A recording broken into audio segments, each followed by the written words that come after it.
لوح قرآنی کا ورڈ تو آپ نے سنا ہوگا اور بعض لوگوں نے لوح قرآنی کو دیکھا بھی ہوگا۔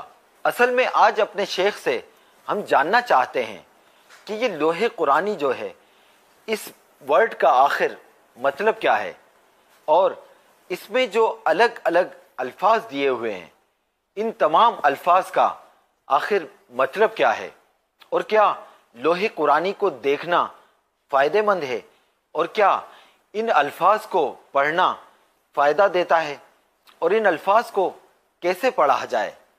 پلیز شیخ بتائیے اس لوح قرآنی کے بارے میں۔ لوح قرآنی مانے قرآن کی تختی، اور اس میں دیے حروف مقطعات۔ اب یہ پتہ نہیں کہ ان کو کس نے مرتب کیا ہے، لکھا ہوا ہوتا ہے۔ ویسے تو یہ صرف قرآن کی جو حروف مقطعات ہیں شروع کے عام طور پہ وہ لکھے ہوتے ہیں، اور یہ جائز ہے لگانا، اس کے انشاءاللہ فوائد بھی حاصل ہوں گے کہ قرآن کی آیات میں صحیح ہیں۔ اسی کے اوپر لکھا ہوتا ہے کہ غالباً کسی مغربی بزرگ کو مدینہ شریف میں کسی نے دیا تھا۔ باقی یہ کہ کوئی قرآن و حدیث سے اس کا باقاعدہ ثبوت نہیں، لیکن اس میں کوئی حرج بھی نہیں ہے لگانے کے اندر۔ یہ حروف مقطعات ہیں، الف لام میم، یوں پڑھیں گے اس کو، حامیم۔ اور اس کو اب قرآن کریم کو دیکھنا کار ثواب ہے، تو اس طرح یہ ان کو بھی اگر ہم تعظیم کی نیت سے دیکھیں گے لوح قرآنی کو تو انشاءاللہ ثواب کے حقدار ہوں گے۔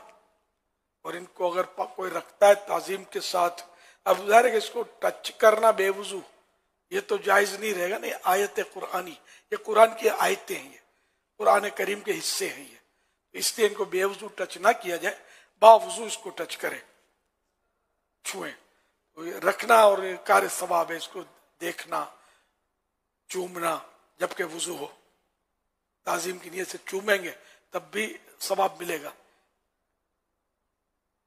صلو علی الحبیب صلی اللہ علی محمد۔ اس کے معنی جو ہے نا، یہ معنی اللہ جانے، اس کے بتائے سے اس کے حبیب جانے۔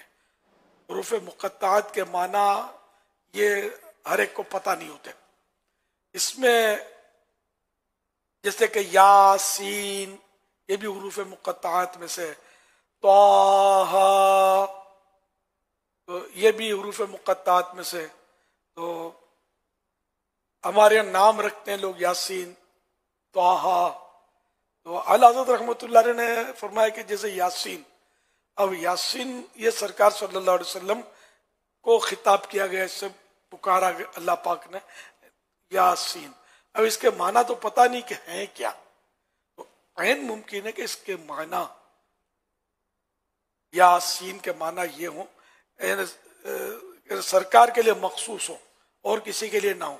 مثال کے طور پر میری جو سمجھ میں آ رہا ہے کہ یاسین کے معنی یہ آخری نبی بالفرض، یہ تو سرکار کے لیے خاص ہے اور کوئی نہیں بن سکتا۔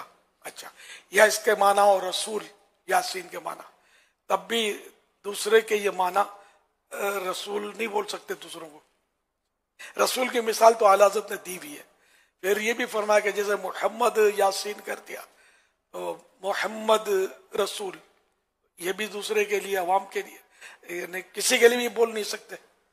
تو اس لیے مطلب اس نام، یہ نام اس طرح یعنی مجرد صرف یاسین نام رکھنا اعلیٰ حضرت نے منع کیا ہے۔ بہار شریف میں بھی اس طرح کے لکھے ہوئے کہ یہ نام منع ہے۔ ذرا طٰہٰ کے معنی بھی پتہ نہیں۔ اب اعلیٰ حضرت نے طٰہٰ کی مثال دی ہے، یاسین کی مثال دی ہے، یہ تھوڑا مجھے دونوں ہی کی مثال دی ہے۔ تو اس طرح مطلب ہم لوگ تو یہ ناموں میں کوشش کرتے ہیں کہ جس کا یاسین نام ہوتا ہے اس کو غلام یاسین بولتا ہوں میں، تو غلام یاسین، غلام طٰہٰ، تو غلام ہونے میں تو شرف ہے، سعادت ہے۔ تو جن کے نام یاسین ماں باپ نے رکھے کوئی بات نہیں، اب رکھ دیے، اب غلام یاسین ہو جائیں، غلام لکھا کریں، بولا کریں، غلام طٰہٰ بولا کریں، تو یہ مناسب ہے۔ صلو علی الحبیب صلی اللہ علیہ وسلم۔